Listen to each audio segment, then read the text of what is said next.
Hey everyone, welcome to Being Well. I'm Forrest, Hanson. If you're new to the podcast, this is where we explore the practical science of personal growth. And if you've listened before, welcome back.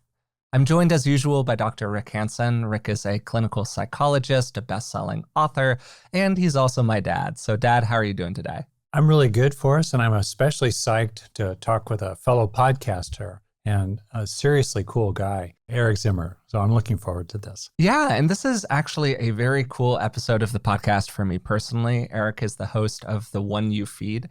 And when I was considering starting a podcast of my own, his was one of the ones that I listened to really regularly. And it was also at the top of the various podcast charts a lot. So it was kind of this like aspirational thing for me where, if I had a podcast like that, that's how I would know that I had really made it or something like that. So it's just really cool to have Eric on the show today. To let you know a little bit more about him, Eric is a behavior coach, an interfaith spiritual director, a writer, and as I said, the host of the One You Feed podcast. The podcast has over 500 episodes. It's received just about every award out there, and it's one of the most influential shows in the space. And I think that part of the reason for that is that the show is informed very heavily by Eric's personal history. At 24, Eric was homeless and addicted to heroin, and in the years since, he's been in recovery, built a meaningful and fulfilling life for himself, and has used, at least I think, many of the lessons from his own life to help many others do the same. So Eric, thanks for joining us today. How are you doing? I am doing very good. I am very excited to be here. I feel the same about being on this show. And, Rick was an early guest of ours. And now to be, it feels like it's a good moment for me too. So I'm happy. Are you nervous about the tables being turned? Actually, I'm not. No, I'm not. Well, we're going to have to work on that. Yeah. Well, I'm sure after a couple questions, I will be. We're going to have to heat up the seat a little bit. There's an inverted U-shaped relationship between anxiety and performance, right? Low anxiety is low performance, really high anxiety is low performance, but there's that kind of sweet spot in the middle. So I don't know, Forrest, maybe we got to dial it up a little bit. Well, I remember being on, we were on Eric's show semi-recently, the One You Feed, and man, I felt like I was I just blacked out during that conversation. I was so not used to being the person being interviewed as opposed to the one doing the interviewing. And I just had an out-of-body experience during the whole thing. So I hope it was a good conversation. I was barely there for most of it. But kind of reflecting on that experience, you start every guest interview on your show, and you asked us the same question with the parable of the two wolves, which is this old teaching story where there's a grandparent talking to their grandchildren or grandchild, and the grandparent says, in life, there are two wolves inside of us that are at battle. One is a good wolf, which represents things like kindness, bravery, and love, and one is a bad wolf, which represents things like greed, hatred, and fear. And the grandchild thinks for a second and asks which one wins, and the grandparent responds, the one you feed. And then you ask your guest, whoever they are, what does that parable mean to you? And so, Eric, you've now asked several hundred really smart, thoughtful people the exact same question. It's almost like you've been performing a little study here for a number of years. And I'm wondering, in all of those answers, are there any major themes or ideas that have really stood out to you? One thing that I think is interesting that I've noticed change, and this gets a little bit to a conversation we were having off air just a little bit, is that as time has gone on, there has been a lot more people saying, I don't like to divide things into good and bad. I welcome all emotions. There's been this softening away from the message of the parable. And I actually really agree. And I then sort of am like, but there's a point here, right? And I think the point to me of the parable is that our choices really matter. Right? The choices we make about what we think, our choices that we make about what we do, about who we spend our time with, how we spend our time, all those things really matter. And we do have some degree of choice. The point that other people are making is that we don't want to cast off these parts of ourselves, the fear, or the anger. We don't want to cast those out without exploring what is there for us to learn there. And so I think that's been the change that has happened in a lot of people's answers. But like anything, I see things on a continuum, and sometimes, we overcorrect to one direction or the other. And And I had this conversation, I think, with your dad the other day on our show about how, mindfulness is really great. The first step being awareness of what these emotions are, about what they have to teach us. But there is also a role for the cultivation of the states that we want. There is a place to say, yeah, I recognize that my anger might be a natural human emotion. I recognize, and all that is true. And I can work with it skillfully. One of the things I've often said is that if I could, I would not use the word good and bad wolf. I would use the word skillful and unskillful wolf. But that's a boring parable, right? Who wants to talk about a skillful and unskillful wolf? Like it doesn't have the fairy tale ring to it. But it's actually kind of what we're really talking about. Yeah. No, I like that distinction. I think that's really good. I remember being, again, when we were on the show and you asked me the question, and this is the part of the podcast that I remember because I think I was not like fully blacked out at that point.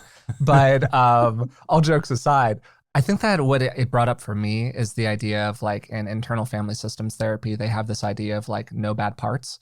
That comes from Richard Schwartz. It's actually the name. He has a book by the same name. And I remember having a reflection that it's something along the lines of like, there are no bad wolves. There are only good wolves that had bad things happen to them. And I think that we can kind of like reflect on our own parts in the same way. And I think about a lot of the parts of my own nature that I pushed away for an extended period of time that I ended up years later, semi-recently in my life, having sort of a reconciliation with in a really positive way where I was able to incorporate those aspects back in ways that felt more healthy and like more productive and skillful, as opposed to the way that they were initially showing up, which was more truly problematic in my life. Yeah. I mean, one of the things that I love about the parable is I think it normalizes that we have these things in us. Everybody does. And the way the parable's told, it sounds like it's close. It's not like the good wolf is running away with the victory, right? It sounds like this is actually a real engaged thing. And I also like that it doesn't actually say anything about cutting off the bad wolf, starving the bad wolf, putting the bad wolf in a cage. It just says, to me, it means let's give a little bit more attention to these qualities that we want to cultivate without making any parts of us bad. Yeah, how I've originally heard the parable was in the frame of the wolf of love and the wolf of hate. So not in a frame of good or bad. And to broaden it, thinking in terms of the wolf packs, having been in the space for now easily 50 years of human potential, mindfulness, clinical psychology, Dharma practice in a Buddhist context and so forth, I'm really struck, I've been increasingly struck by this, which is there are many people who are crystal clear in their own homes or workspaces about certain values, that it's valuable to turn off the faucet when you leave the room, or it's valuable to pick up your shoes that are in the middle of the living room and put them in a closet. So they have values everywhere. And yet somehow when they're asked, well, how do you relate to your own mind? They kind of panic at the notion of having values applied to their own mental processes and to the traits that they are developing in themselves by the internalization of the states of experience of various kinds, thoughts and feelings, sensations, so forth, that they're having.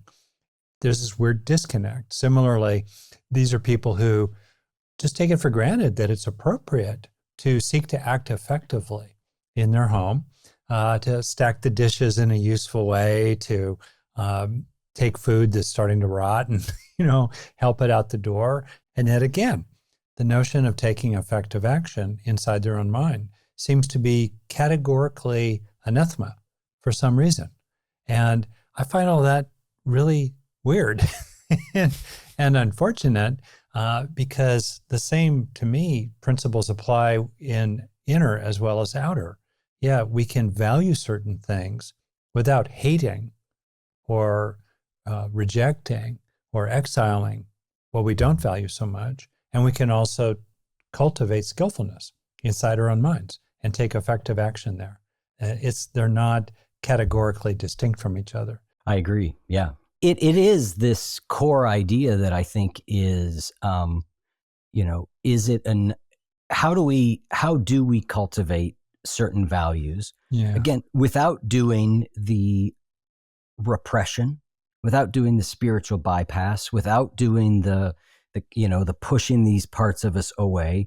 How do we do that? And I think the answer to me is much like the answer is in very many places, is there's a middle way here, right? There's a middle way between I castigate and push away any negative emotion I don't like versus I let whatever emotion comes up just be the thing that runs the show. There's a middle place in between there that says, I recognize it. I learn what I can learn from it. I relate to myself compassionately, and I work on what do I value? Like you said, what is the value that is inside my mind? And even when I sometimes can't I can't make certain emotions come and go. Like I've always thought of emotions as they don't have a very good lever on them, right? But thoughts have an easier lever because we can't control what arises in our thoughts, but we can work with what arises. And behavior is another lever that we can grab and pull. So I often think that I can't grab emotion directly. So these emotions are going to come up. And I mean, I've dealt with depression a lot. It's not something I know how to turn off. Mm-hmm. Right? I just can't go in there and be like, well, I don't want that. Goodbye. I can, by working more skillfully with thoughts and behaviors, have an impact on these things. And so I think that's what we're talking about is, letting emotion be to some degree, because it arises, kind of on its own, but cultivating our thoughts and our behavior a little more skillfully. I really wonder about that. I mean, I think about lots of research that talks about people becoming over time potentially more or less afflicted with depressive mood, and less in particular, and beyond what is really baked into biology, let's say around depressed mood or bipolar disorder. There's a fundamental biological matter. Beyond that, whether it's feelings of hurt or happiness or contentment or anxiety or underlying moods, I think there's a lot of evidence that people can nudge those over time, much as they can nudge their mental perspectives, their thoughts over time, and can also nudge behavioral habit patterns over time as well. Yeah, I guess the question would be, what is the mechanism that's doing the nudging? Is it by working with thoughts? Is it by working with behavior? Or is it, as you're saying, sort of directly working with the emotions themselves? Including which emotions do you feed? Right.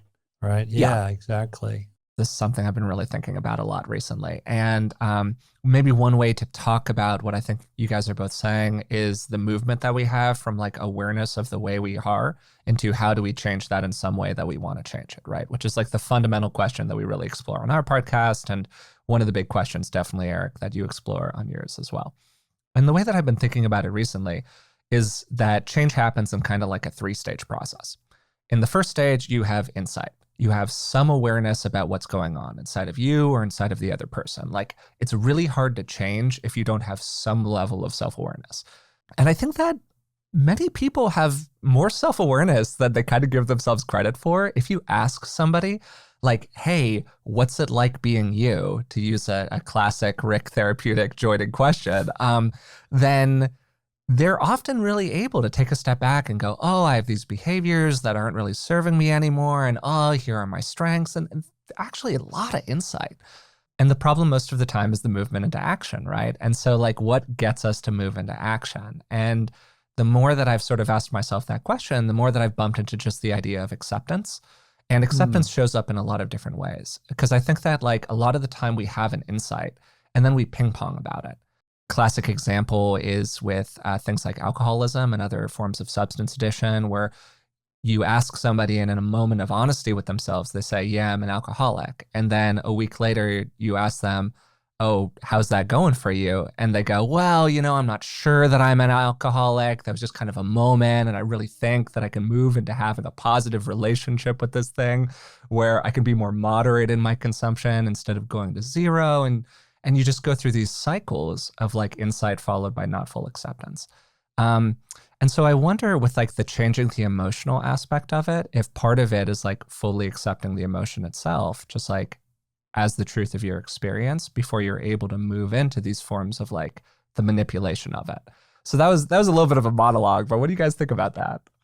Well, I could go down the rabbit hole of why people change and don't change for forever, because I honestly feel like there is at the end of the day, for me, I feel like there's a really big mystery there. I've been around addiction communities for 25, 26 years. Yeah. And I know people who've recovered. I know people who have gotten sober and then gone back out. I know people who've died. I mean, I know the whole spectrum, hundreds and hundreds and hundreds of people. And if I ever got a chance to, if there is a God and I got a chance to talk to God, after some fundamental questions like how did this all start and a few other things, one of them would be like, why? Why is it that some of us get sober and others don't? What is it? Because some of us you'll see people get sober with a bottom that I would look at and be like, that's not, who cares? No big deal. Can you say what you mean by bottom, just for a general audience? Yeah, I mean, I guess a bottom would mean the consequences of your addiction. Yeah. And so you'll see people who, their consequences, they got tired of, being foggy in the morning. And they go to 12-step programs, and versus people who will ride this thing into the gates of hell, and never come out and die. And why? And I went to treatment with so many people who, it appeared to me, as near as I could tell, were making all the efforts I was making and didn't make it. Now, we know that social support is a big thing. We know that the level there's a lot of factors we can point to and go, yep, the more traumatic experiences you've had, the more likely probably that you're going to have a harder time, right? And, the less social support you have and the less family support and socioeconomic class and all these things, there are factors and some of it we can point to. But the fundamental mystery remains to me what it is that's enough to get somebody to really put in the effort to change and stay with it. And so I think addiction is an interesting thing to look at because it's sort of it's the sort of challenges we're faced with smaller scale change, just sort of writ large. Yeah, totally. We can kind of look at it and see like, well, yeah, any kind of change has those qualities to it. And so, I remain somewhat, despite knowing a lot of the factors that go into it, I remain at bottom sort of a little bit mystified by what causes people to change. And I think if you're in this space long enough, Rick, and I'd love to hear your experience with this, you're in this space long enough working with people on changing, whether it's addiction or their relationship or their health patterns or anything, is that, yeah, there's plenty of times that we are successful in helping people to change and see good things happen. And there's plenty of time where it just doesn't happen. And I think we can sort of, we want the answer really clearly because we want to get better at what we're doing and we want to help more people. But I seem to just end up in mystery often with it. And I'd love to hear kind of what you guys think about that. Yeah, go ahead, Dad. One answer, I think, is partly found in studies on skillful action outside of mental health. So for one, like the Checklist Manifesto, that book that talks about how useful it is to simply have your go-to actions and some sort of structure that you're clear about. So maybe your go-to is you say, okay, I'm just going to try this. When I wake up in the morning, the first 3 things I'm going to do before I get out of bed, let's say, is to tune into my body and kind of check in how I'm doing. Second, mobilize a feeling of getting on my own side, being an ally to myself. And third, commit to not drinking today, let's say, before I get out of bed. That's a little bit of a checklist. So the checklist idea. A second thing that definitely has been found in research on psychotherapy, what makes certain psychotherapists effective and others not, that's really independent even of the experience of the therapist, the education of the therapist, the modality the therapist uses. Across all of that, a major source of effectiveness is to evaluate continuously how it's going and iterate implementations based on what you're seeing, even independent of the relationship between the therapist and the client. Which, as a just really quick point, is literally the number one way to get better at anything, which has been demonstrated by research, is continuous feedback. So being able to go through increasingly short cycles where there's a shorter and shorter gap between what you do and the feedback you receive about it is a great way to improve at any skill. Yeah, exactly right. And I'm very much a San Francisco 49ers football fan. They have this rookie quarterback, Brock Purdy, the last person picked. I'm so glad this is showing up. In the draft, Mr. Irrelevant was the tagline, of course, of the last person chosen typically. And yet this rookie's doing really well. And one thing about him, you could just hear him. And also it's in the frame of his excellent coach who's this way. He's iterating his learning curve, in very fairly short cycles. So that might all sound so abstract, and yet in our personal life, for me, one of the things that has really helped me is to connect my own self-interest, raw self-interest in feeling better rather than worse, right? To connect that raw self-interest to learning as rapidly as possible from both my mistakes and my successes. Mistakes, okay, what's the correction to put in next time? And, this is working, let's keep it going. And that's been really helpful. I'll just say one more thing and then throw it back to you guys, both of you. With regard, including to your question or comment there, Eric, your observation about the mystery of it all, right? I think really centrally, your whole parable is at the heart of effective, lasting change for the better, which really gets at what are you feeding inside? Or the way I would slightly put it differently, but the same thing in a context of positive neuroplasticity, where do you dwell? Where do you rest your mind? Because where you rest your mind will increasingly rest inside you, hardwired physically into your own nervous system. Where do you dwell?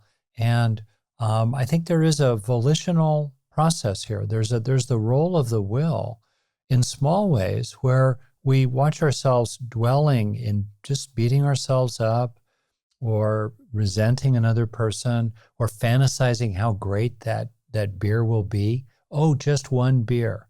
Oh, just one, right? It's like this sort of anticipatory delusion, even though we know as soon as we take the one beer, we're going to end up with 4. Tell the truth, right? You want to disengage. You don't want to feed that wolf. And instead, are you okay already right now?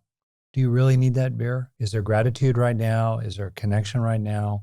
Is there a growing friendship with you, Eric, between you and me right now, which I value, based on recent contacts with each other? Oh, let's dwell there. And where we dwell becomes what dwells within us. And for me, that's kind of the central aspect. And then over time, those traits become stronger and stronger and stronger, and they become the gravitational force of your life. I think everything you said is absolutely spot on. I wonder about a question I often ask, and I've had this conversation with, I know a friend of yours and a guest of yours, Dr. Gabor Mate, right, who did a lot of work on trauma and addiction. And the question really gets to, do we all have the same level of choice? What level of choice is each person presented with? And I don't think we all do. I love that you're bringing this in, Eric. I totally agree with you. I mean, I can reflect on it in my own life, and then I can take it outwards, right? The amount of choice I had about whether to pick up a drug or a drink 3 days after I got sober in 1994 is radically different than the level of choice I face today. Now, again, externally, we could go, well, you had the same choice. You could either pick it up or not. But my internal state was so radically different. Today, the story I've told recently on my show a couple times is my mom fell about a year ago, and she's had multiple injuries, but she fell, and I think I don't know which, I can't remember which she broke this time. Let's say it's her hip. And I went and picked up I had to take care of her. She was kind of, couldn't do very much. And so I was getting her groceries, I was getting her prescriptions. And about 2 months into that, I went, you know what? I have been carrying OxyContin to her. Not only have I not taken it, it hasn't even occurred to me that this is something I should even think about. There was a point where I literally would have robbed you at gunpoint for that. Right? So the level that we can change, I think, is, I love that story because I think it points to the fact that truly profound and transformational change is possible. Yeah. Had I tried that at 3 days sober, it would have been a complete disaster. You know? So I know that my level of choice is very different. And I've worked with coaching clients, and I've worked with addicts and different people where I feel like their level of choice and my level of choice isn't the same, whether that be the amount of damage they've suffered from trauma, from various different things. And so that, I think that's it almost feels like that's the rolling of the dice that shows up in all these, like, here's the things we know research wise are more likely to lead to change. It's that variable in there that I think is still the thing that says, why, because I know people whose trauma stories will curdle your blood, and yet they are sober. They are. And then I know other people who, I'm like, well, I don't know why you're an addict. We can't quite figure it out. You seem to have had a relatively decent and privileged life. Your trauma seems relatively minor, and yet you've been working to get sober for 20 years. And so it is this, I think when we talk about prescribing things to people, there's an element of what's the base, where's the starting point for each person? And I think the idea that you're talking about iteration is really, really important, because if you can iterate, you can start anywhere, right? Now, it may take you a lot longer to get to certain points, but if you are iterating, if you're getting better, and that's, one of my fundamental beliefs is that wherever we are, there is a way to move to a better place. I'm not going to say that you're going to, you're going to lead a life of, I'm reading an author right now. I won't disclose who, it's all about, every moment of life should be bliss. I'm like, this is nonsense. Right. But it's, so I don't know how far people can go, but I do think that iteration process. The other thing that I think is a real factor here that is worth calling out is shame.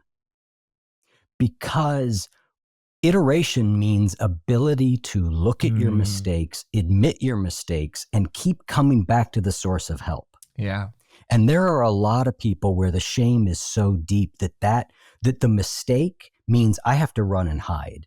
And the courage it takes for me to crawl out of that hole is really hard. And so I think all these different factors kind of go into our ability to change.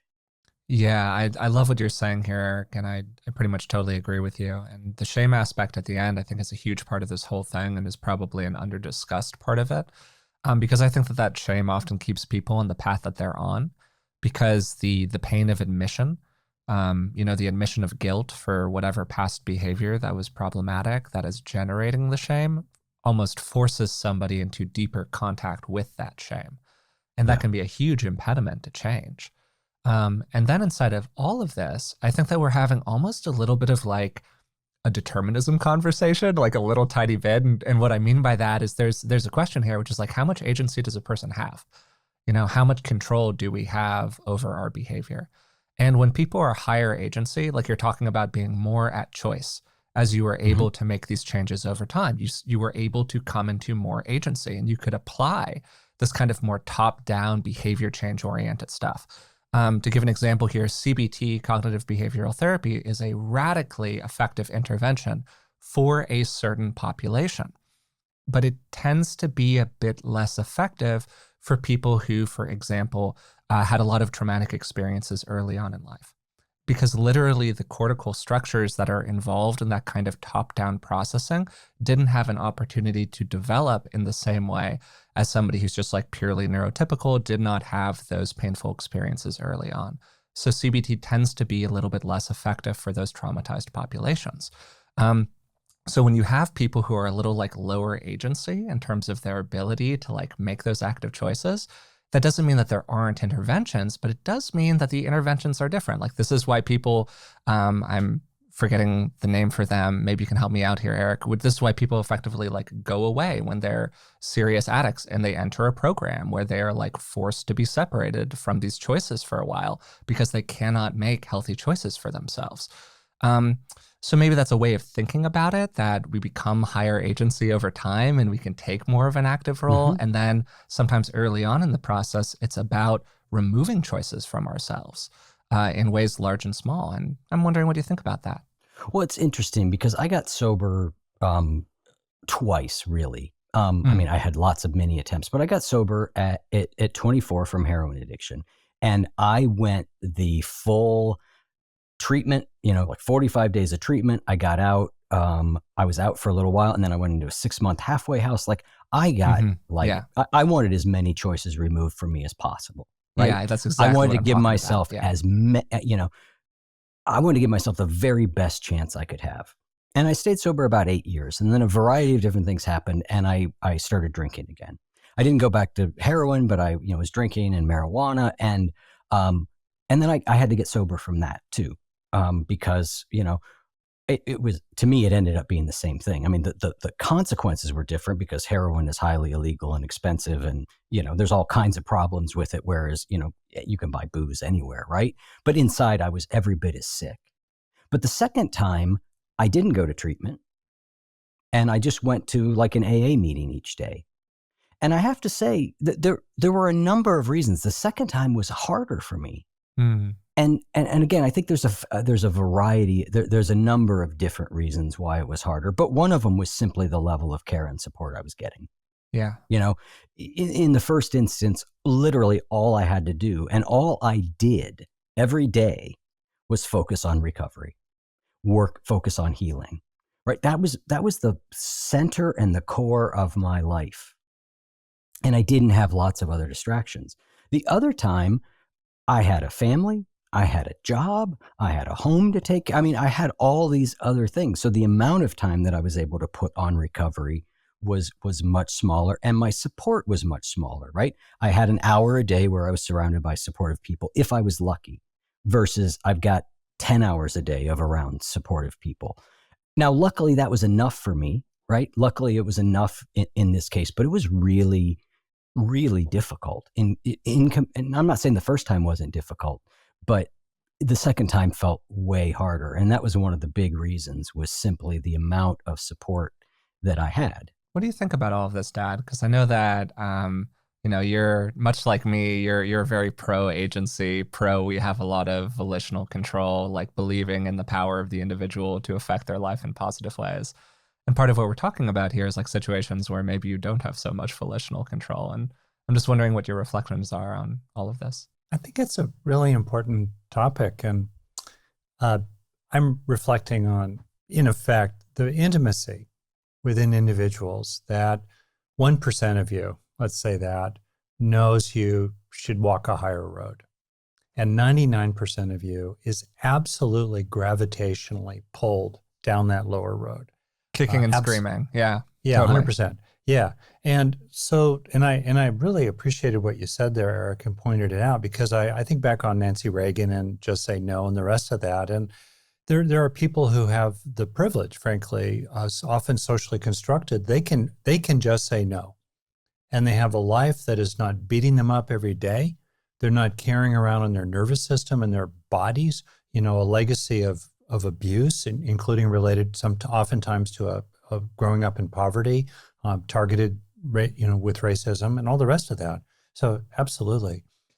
And yet, so I think a really key catalytic process for people is when you're in that kind of sacred space in which 1% of you knows that X, you should just stop quarreling with your partner about that stupid stuff.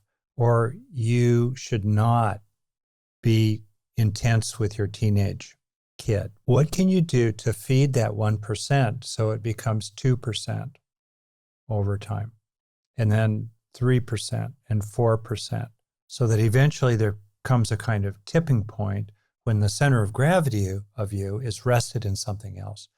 And so that's where I think there is sacred choice that's available to most people. I think sometimes people are so flooded with pain or so compelled in the moment, like a drowning person, who's so compelled in the moment to climb on top of somebody else to get to the air, right?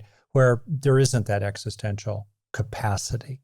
But for most of us, when you're not running from your life or, in the worst day of your life, there is that space inside your own mind. Even if you're going to give in to the 99% today, still, there are little things you can do to feed that 1% so it grows gradually over time. And for me, that's where there's sacred opportunity. And what I'm saying is also very, very hopeful. It acknowledges that very often 99% of you wants to go down that other road, right? Because down that other road are some immediate rewards that you really want, right? And that 1% of you is all about, delayed gratification and deferring gratification and all the rest of that. But really, you can help yourself gradually. I think of the autobiography in 5 chapters, the classic. You could summarize it probably better than I could, Eric, but where basically you gradually help yourself want to go down a different road. And I really believe in that. So for me, that's the nuance. It acknowledges the force of the gravitational pull, habit patterns, addictions, the deep neurology of dopamine receptors in the brain, and that sacred opportunity to gradually nudge ourselves and to grow more and more of the motivation for the higher good within ourselves. Yeah, I love that idea, that sacred opportunity. Because, and again, back to what I said earlier, is I think with a lot of this stuff, the truth is in the middle. We have everybody has a certain degree of agency, and they have a certain degree of there's a little bit of determinism, right? Like, I'm never going to be 6 feet tall. I mean, so there's different things that I'm not going to be Brock Purdy. There you go.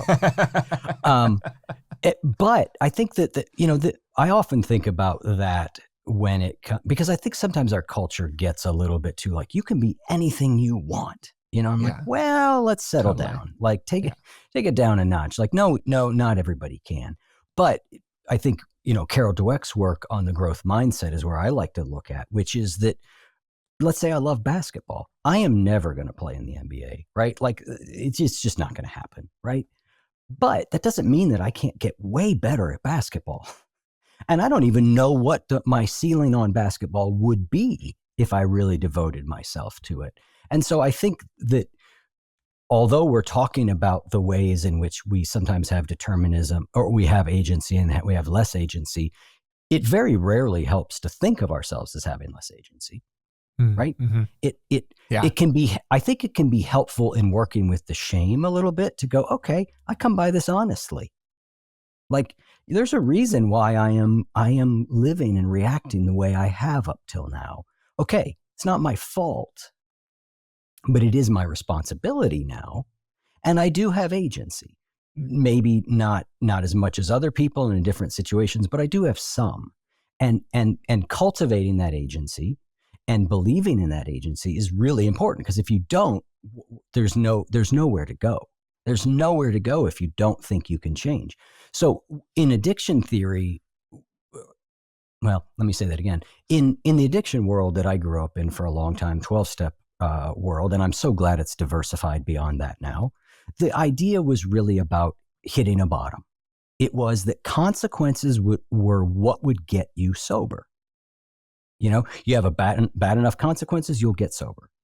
Well, sort of. In that there is truth in that. Consequences motivate us to make change. When things aren't going well, we're motivated to make a change. But my belief is that that has to be married with hope. That just consequence leads to despair. Yeah. You know, I had a period of time after I went to treatment. I did a like a 2-week treatment, and I got out and I stayed sober 30 days. This is before I got sober the first time. And I went back out and used. And that was a really dangerous period for me, because I thought I did everything I could do. I went to treatment. I did everything I said, and it didn't work for me. So I guess, like they say, once an addict, always an addict, I'm going to die this way. That was a dangerous place, right? That was a very dangerous place. So consequence isn't enough. We also need the hope. And the hope is that we can change. I think when those things come together, a very clear, what's happening in my life is not what I want. And again, we could apply this to addiction all the way down to my eating patterns aren't what I want them to be. Sure. Right? Yeah. I'm not getting what I want, and I believe I can change. And then I think often the way we believe we can change is we watch other people change, which speaks to the importance of community in all this. Totally. When those things come together, then I think that's the fertile soil that change can actually really occur in. Is we need multiple of those elements. We absolutely do have to believe in our agency to some degree. Otherwise, we're not going to put forth the effort. I forget what the quote is exactly, but there is a quote along the lines of determinism is scientifically interesting, but not very practically useful.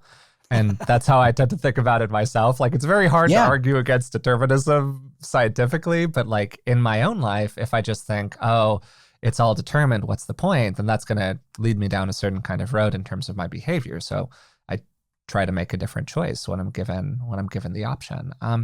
Can I ask a question of Rick real quick? Please, yeah. Rick, I'm curious what you think about, it's called different things, but it's the stages of change model, right? Which I imagine you're familiar with, right? Which basically says, there are these different stages that we go through on our way to change.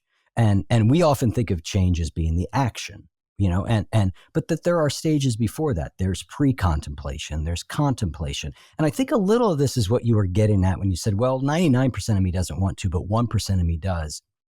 Let me nurture that. And I think that, in that model, they discuss really clear things that you can do in that pre-contemplation and contemplation stage. Stay in your stage, but do stage appropriate activities that increase your motivation, increase your belief in agency. I'm just kind of curious what you've thought of that model, because it's been around a while, and so have you. I couldn't resist. Wow, man. As old as the stones over here. Good shot, bro. Boom. Yeah, thank you. That's good. I'm familiar with what you're talking about. I wish I could remember the name of the key person who's sort of involved in that, but stages of change and all that. Yep. I think that to some extent, it does describe a process, and there are things in it that are really useful.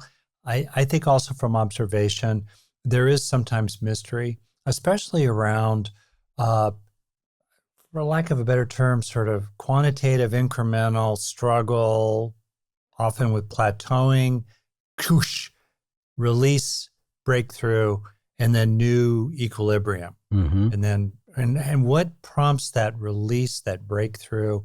It's still a mystery, really, and even in neuropsychology, like, what is it? But we've all experienced it, where we just let go of something, or we just don't care anymore about something that we cared about previously that got us in a lot of trouble, for example. So there's a mystery element. And then the last thing, very practically, because I find a lot of this really is aided by coming down to what's it like to be you, right? What's happening actually in whoever you are, your mind. What are you helping yourself to want that you don't currently want very much, but would be very good for you? That process, to me, is what we're really talking about here. How do you help yourself want certain things? And there's a lot of teaching, very practical, as you know, in early Buddhism about choosing the higher happiness. Wisdom is choosing a greater happiness over a lesser one. How do you help yourself want that? And I find that's very much the hinge of practice. How are you helping yourself these days? Oh, I'm not helping myself because I hate myself. Okay. How are you helping yourself to create more space between that self-hatred and your innermost being? Oh, I hate myself too much to even do that. Oh, okay. How might you be helping yourself these days to uh, want to have a little more space between you and that self-hatred in the future? At some point, and I've been with people, I know you've been with them too, where at the bottom, they do not want to help themselves. And we could say, well, they don't have agency to help themselves. And I'm more hopeful than that. I think that's a choice. And they are exercising agency to continue to want not to help themselves, right? And if they have the agency to want not to help themselves, they also have the agency over time to want to help themselves, or at least to want to help themselves, gradually want to help themselves. And the difficulty with this, though, too, is that it really tends to, as Forrest was implying, it can awaken shame in people. Yeah. And it's also, this line of talk can be used by, puritanical zealots to shame people for not, doing X, Behave Y, in a or certain Z. kind of way. Yeah. As soon as with power comes responsibility. My assertion is that other than in, being completely overwhelmed, with one thing or another, we really do have a power to help ourselves to want at some level, to want what's good for us, right? And because we have that power, we also have that existential responsibility. And that's a tough thing to face, and yet I just think it's a fact. And if we didn't have that power, it would be a much more terrible thing, and whatever the cost might be of accepting that responsibility. Yep. Yeah, I think there is that, finding that right balance, and it's different for each individual, that acknowledges all of this. That your circumstances. And those being your genetics, the way you were raised, the traumas you've got, the social support you've got, the people you're around, whether you work one job or 4 jobs, their circumstances have a very powerful impact. And there is a degree of agency in each of us, and so, I love your quote, Forrest, about, determinism is really interesting, but not very helpful. And I think that's the case. Arguing for our own limitations is never beneficial, right? I do think allowing ourselves to find compassion towards ourselves for where we are and why we're there, that's the helpful use of looking at circumstances, to me, is looking at them and going, okay, yes, maybe I can let go of some of the shame if I go, I'm the way I was because I was deeply abused from 2 to 7. Like, yeah. Why? I think that's the secret sauce. Totally. Why wouldn't, of course I'm struggling going through that. Yeah, I'm an addict. It makes total sense. Coping mechanism. Perfect. Good. If that helps lessen the shame, good. Wonderful. That's the proper use of it. But continuing to argue that I can't change because of that then is where that thing stops being useful and becomes a hindrance. That's right. Yes. Yeah, totally agree. And to kind of return to one of the things that I mentioned earlier about acceptance being this key part of the change process, there's a difference between acceptance and responsibility that I think gets really muddled for people sometimes, because they think that, like, oh, I accept that these things happen to me, therefore I am responsible for them. And that's just not the case. But sometimes acceptance of what happened in the past can move us into a feeling of greater responsibility or influence over what happens from now on in the future. And that's kind of like the secret to it, accepting the conditions as they are, and then taking responsibility for what happens from now on, in whatever small way that you can do that, even if you are relatively agency limited. As Rick was saying, you can do the 1% movement. Yep. And 1% to 2% is big change, and sometimes it's good to acknowledge that is a 100% increase in your level of influence over something. And it's also easy to kind of downplay it. Yeah, or move from 0 seconds between impulse and action to 1 second. Exactly. And then strange. move Yes. to 2 seconds. You're still going to get drunk tonight, but you're going to take 2 seconds before you Yes. reach for that bottle. And then you're going to take 3 seconds tomorrow, right? And it is, you're creating more, and you're helping yourself to want to create that space. Lately, today especially, I've been really preoccupied with this teaching from Suzuki Roshi. It's classic, you've heard it, that in the beginner's mind are many possibilities, in the expert's mind are few.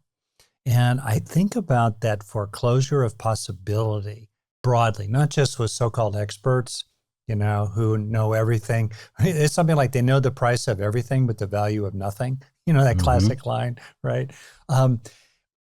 The characteristic really of what we're talking about is that in the mind of someone who feels compelled, right, to yell at their kid or get hammered again tonight, is that in their mind, there's no other possibility. Yeah. There's a sense of compulsion, of It's must. preordained. Of Totally. insistence. And I just think, wow, it's so important to give ourselves room to breathe around these things, just unpacking around it, slowing it down, seeing the larger context, because otherwise we get so stimulus bound to that particular molecule that the brain craves, or behavior, right, that the brain is habitual about. Possibility. That's what we're really talking about. What promotes possibility at the individual locus of practice, to be sure. And then also we could, of course, talk about groups, as you said, Sangha, gatherings, fellow people on the path and 12-step programs, society altogether.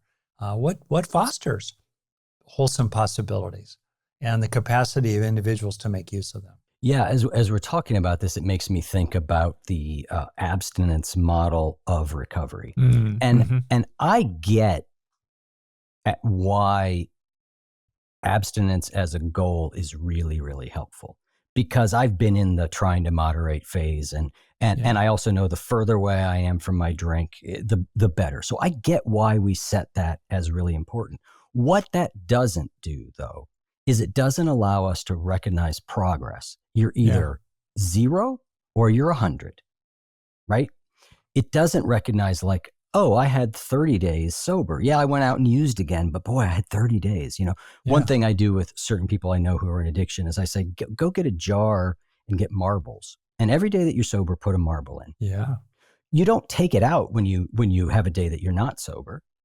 And over time, what they'll see is like, wow, there's a lot of sober days in there. Yeah. I'm not perfect yet, but there's a lot of sober days in there. It allows an increment, right? Us to increment. It allows us to see progress. It allows us to not be perfect.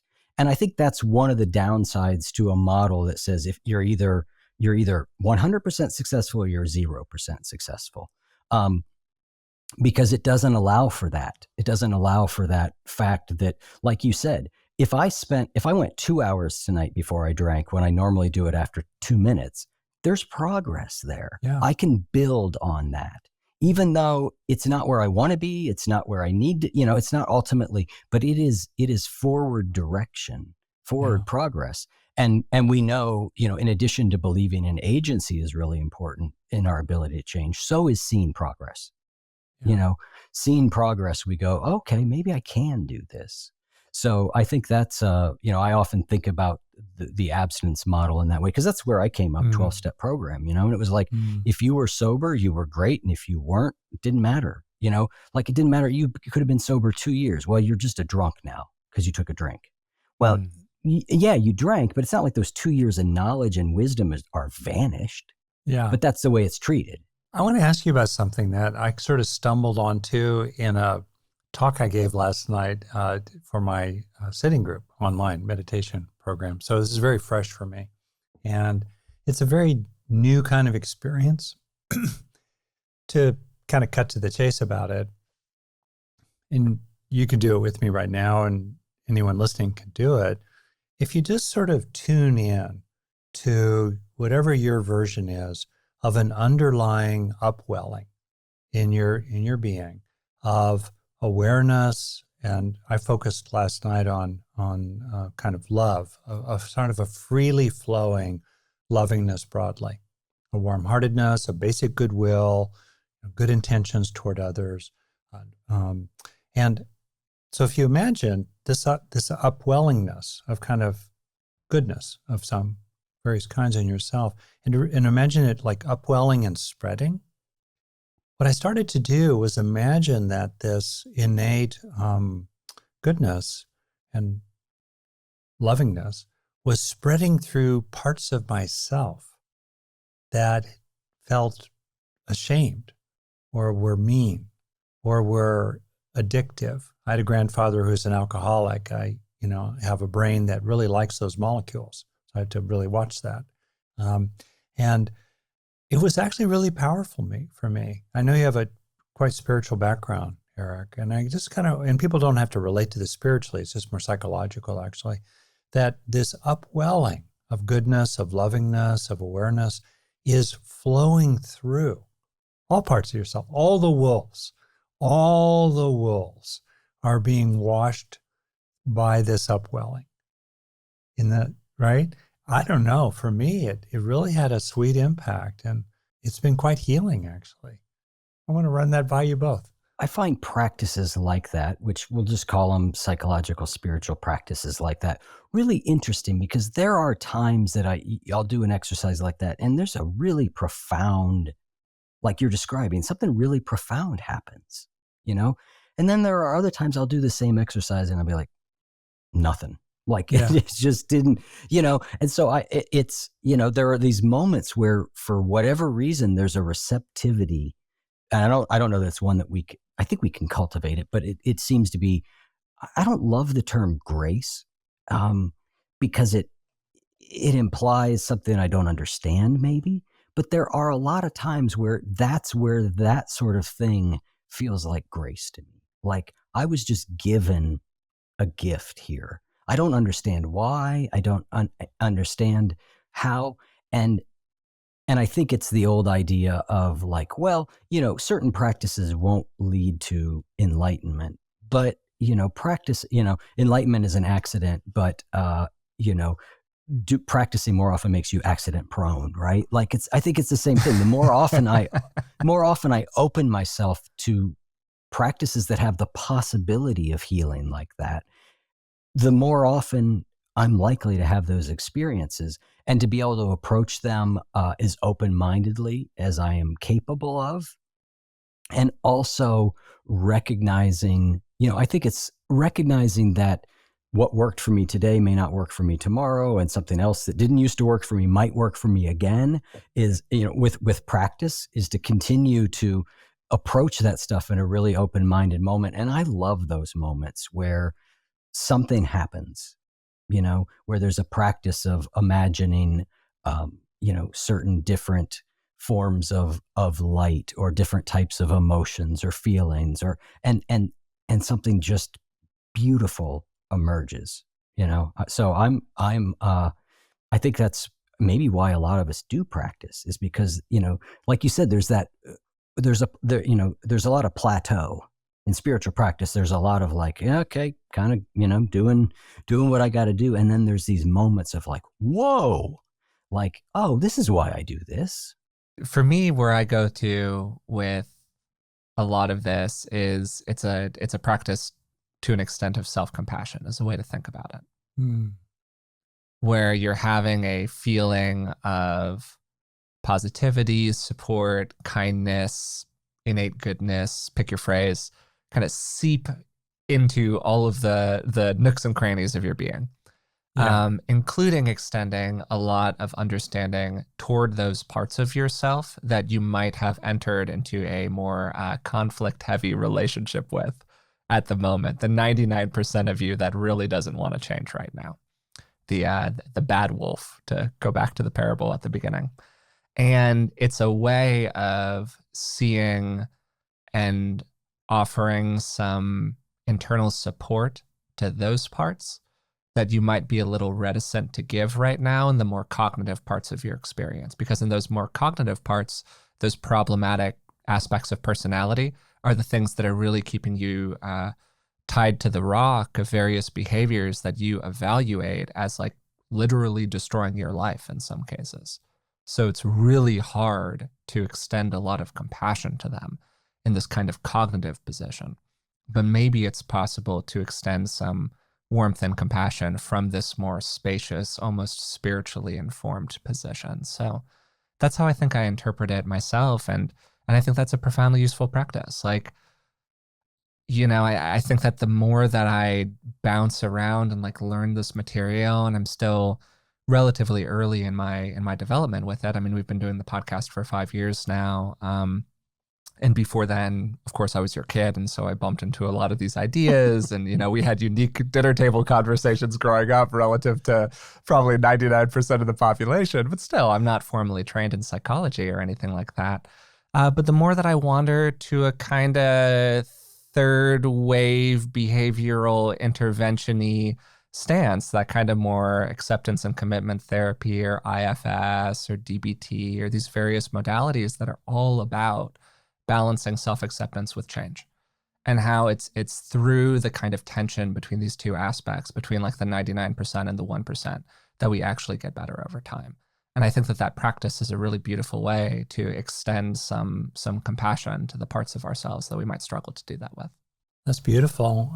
This natural wellspring that's innate does not want to get hammered, does not want to hurt anybody. I think a lot of practice is about both top down and bottom up. It's about deliberate, regulation of ourselves. And there's a term in neuropsychology called the control of control. In other words, the development of, the executive functions top down and the regulation of them and the directing of them.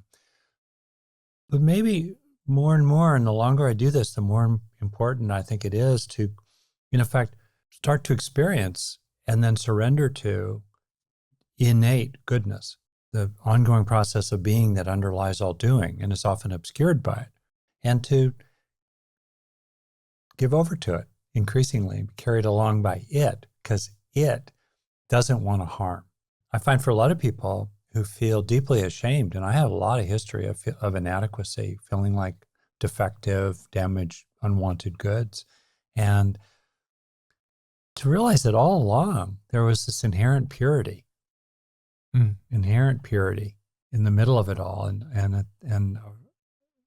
underneath it all, that was undamaged, untouched, unstained, untainted by all the stuff that happened. Wow. And I say that as a guy who was not particularly traumatized or mistreated. And I have found that this opening into natural goodness, innate goodness, is actually a deep healing for many people who have been really, really mistreated and feel really ashamed. Yeah. I've often heard people say, they talk about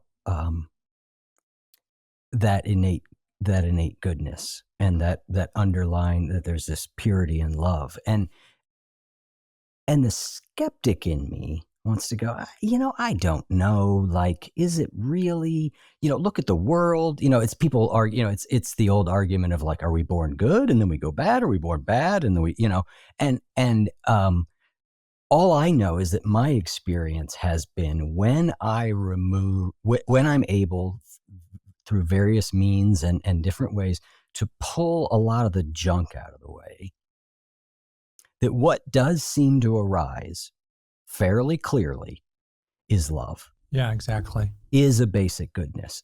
So even though my intellectual aspect of that would often, depending on my mood, I might argue, my experience has been, oh yeah, that's what arises. That's what comes up when the mental debris is swept aside to a certain extent, is just this openness, this kindness, this compassion, this, joy, for lack of a better word, that does arise.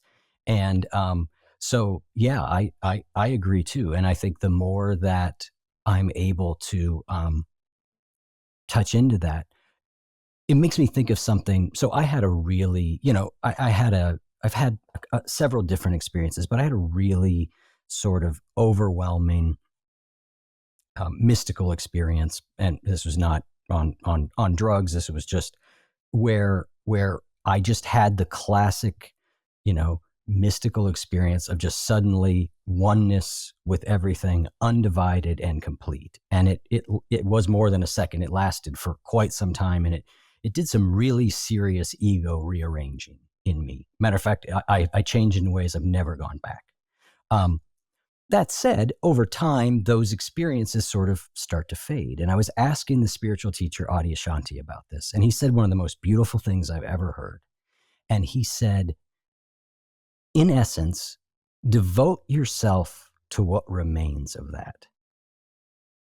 And that to me is really a beautiful idea, is that I don't have to be feeling that all the time. That if I can go, well, do I believe that what I saw then was real and true? And I do. So if I believe that is real and it is true, even though I'm not experiencing it and I'm not feeling it, how would I then live if I believe that's true? And that has really pointed a way forward for me to take those really special moments and bring them into all the moments of my life. How would somebody who recognized his true oneness with everything behave? Even if I'm not feeling it in the moment, right? Because the nature of feeling is it waxes and wanes. But that idea of devote yourself to what remains of it was just a beautiful teaching to me. That's really fantastic, Eric. And thank you for sharing that story. It was very powerful for me personally. And I really appreciate just spending this time with you. It's been a really great conversation. I think that's a really good place to leave it. And thanks again for doing this today. Oh, thank you so much. Such a pleasure to talk with the two of you. I really enjoyed it every single time. So I hope we continue to have more of them. I really enjoyed today's conversation with Eric Zimmer, who is the host of the One You Feed podcast, in part because we explored a lot of topics that I've been really thinking about in my own life personally. This balance between what we have control over and what we truly don't, how we come to terms with our limitations, maybe the limitations that came about just as a consequence of our history, the time we were born into, things we truly have no influence over, and then the limitations that are driven, frankly, by our own behavior and our own choices in life, and the ways in which we just went down one road over another many years ago, and the ways that that has cascaded into the here and now. A major theme for the conversation emerged in the very first question I asked Eric, which was about the parable that he begins every episode of his podcast with. It's the parable of the two wolves. To say it really quickly, we have two wolves inside of us, a good wolf and a bad wolf. Which one wins? Well, it's the one you feed. And one of the comments that he made about all of the different answers that guests had given him over the years was that over time, there's been this movement toward more acceptance and inclusion of the quote unquote bad wolf and a little bit of aversion toward the label of bad at all. Because to borrow a little bit from internal family systems, maybe there are no bad wolves. Maybe there are just good wolves that had bad things happen to them and are now behaving in inappropriate or unskillful ways. And we quickly turned the conversation toward the topic of addiction. And the question that drove a lot of the rest of the conversation was basically, why is it that some people are able to recover and other people aren't? What helps somebody move from being a prisoner, really, to their biology, their tendencies, their impulses, whatever it is? And what supports them in moving away from that to having more and more volitional control over their lives? Because one of the things that we really landed on was that early on in the process, particularly for people who really struggle with addiction, but you can extend this out. I think it's a really good metaphor for most forms of behavior change. We often have very little volitional control early on. Somebody who is heavily addicted to a substance doesn't have a lot of volition over whether or not they use that substance. If the substance is around, they are going to use it. And this is why for many people, the key intervention is going away into a program where they simply do not have the choice to use the substance or not, because if given the choice, they're going to use.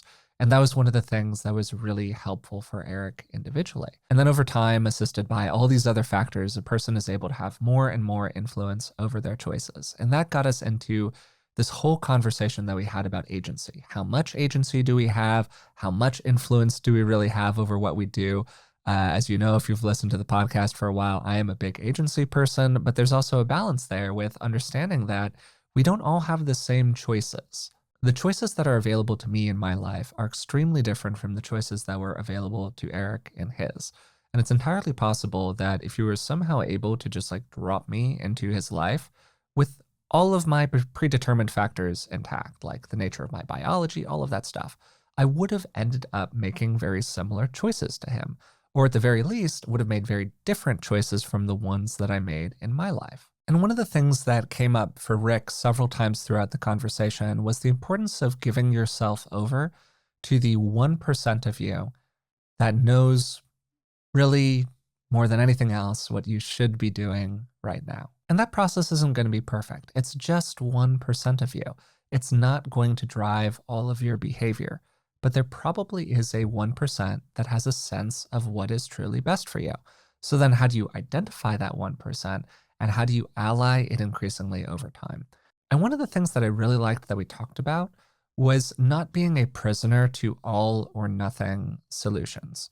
Spending 30 seconds more thinking about whether or not you should grab the beer before you grab the beer is still an improvement over spending 0 seconds thinking about it. It's not perfect. That's not what sobriety looks like if you end up drinking the beer, but it's better than what you were doing before. And these incremental improvements, if we can iterate on them, which was another thing that we talked about during the conversation, are going to stack up for a person over time. As Eric said during the conversation, there's a practice where you can put a marble in a jar for every day that you're sober. And you don't take marbles out of the jar when you aren't sober. You still had those days. They still matter. If you go 30 days of sobriety and then you have a drink, is it perfect? No, but it's better than if you hadn't had those 30 days. And for most people, growth is not a linear process. You don't just wake up one day and solve all of your problems. That's not the way this stuff works. You get a little better, you get a little worse, you backslide, you hit a snag, you think everything is smooth sailing, and then all of a sudden the world collapses around you. And this isn't ideal, but it's all okay. That's the way that being human is. And if we're not able to acknowledge the growth that we do truly experience, it's very hard for us to get on our own side. And one of the things that we found toward the end of the conversation was how important it is to be able to extend a feeling of compassion and kindness and self-understanding toward all of our parts, even the ones that we are really frustrated with right now. Because meeting parts of ourselves where they're at is one of the things that allows us to accept them. And that acceptance is one of the things that then allows us to change. I hope you enjoyed today's conversation. I had a great time talking with Eric. If you like being well, you are probably already familiar with the One You Feed podcast, but if you haven't given it a listen, I would really recommend it. It was one of the ones, as I said, toward the beginning of the conversation that got me into podcasting in the first place. So it definitely has a kind of a special place in my heart. If you've been enjoying being well, we'd really appreciate it if you would take a moment to subscribe to the podcast wherever you're listening to it now on.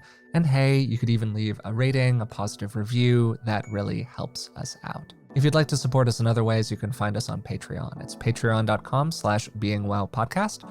And for the cost of just a couple dollars a month, you can support the show and you'll get a bunch of bonuses in return. This includes things like expanded show notes, transcripts of the episodes, and ad-free versions of our episodes. Until next time, thanks for listening, and I'll talk to you soon.